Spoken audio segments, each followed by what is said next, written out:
Traffic always seems worse with the heat of summer, whether it's going on or off the Cape, or on the weekends, or trying to get into Boston on your daily commute. The stop and go can be infuriating. In Needham, anyone who has driven through the intersection of Great Plain Avenue and Chapel Street may have felt like they were stuck for extended periods of time.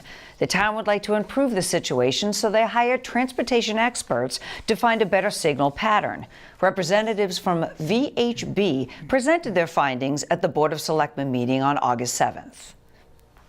Right now, Highland Ave is green, goes to yellow, and goes to red. That is with no train approaching. When the train approaches, the first signal that goes yellow is at the pre-signal at the tracks. It remains green on Chapel to flush those cars out.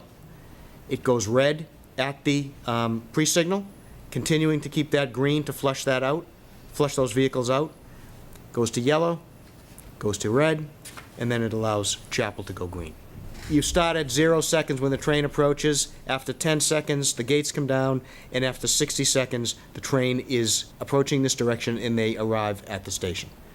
Going away from the station, headed south, if you will, 0, 10 seconds, flashing in the bells, the gates go down after 26, and after 30 seconds, the train crosses. And that's because the train is approaching the station on the same side. But our understanding is that the driver frustration is that when the light is red at the pre-signal, the drivers don't understand why this gap in the middle, why they can't go up and they fill that in. It's designed specifically to not let vehicles queue on the tracks. There's really two options.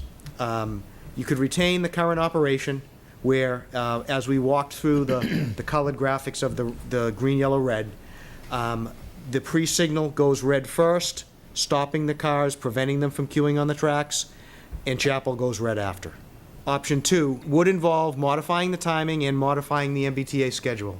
If there's no train approaching, the green displays at the pre-signal all the time except when the train approaches.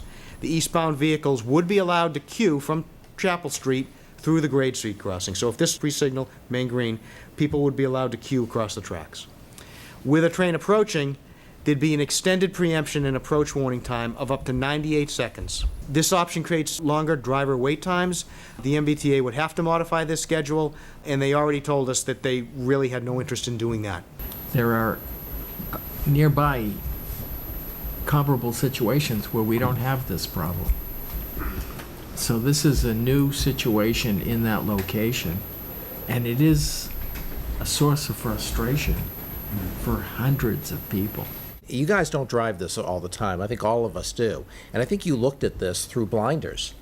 And what I mean by that is what you're not seeing. I drive that route all the time. I never wait at that light. What do? Instead of going straight through, I'll take Maple. I'll take Nahoyden. So all of a sudden we end up with, did you look at any of the safety aspects of the additional volume of traffic in the surrounding neighborhoods? I'm a little confused, I guess, because to me there just seems to be the conclusion of stay the way it is, and I think that's unacceptable to many members of this board. If the board wants to get a second engineering opinion about this, that's something that the taxpayers can do. I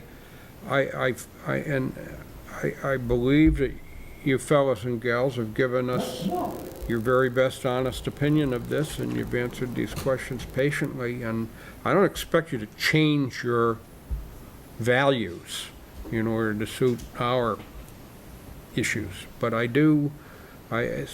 just think we got some tough things. I'm not sure that I hear anything that's an easy solution here.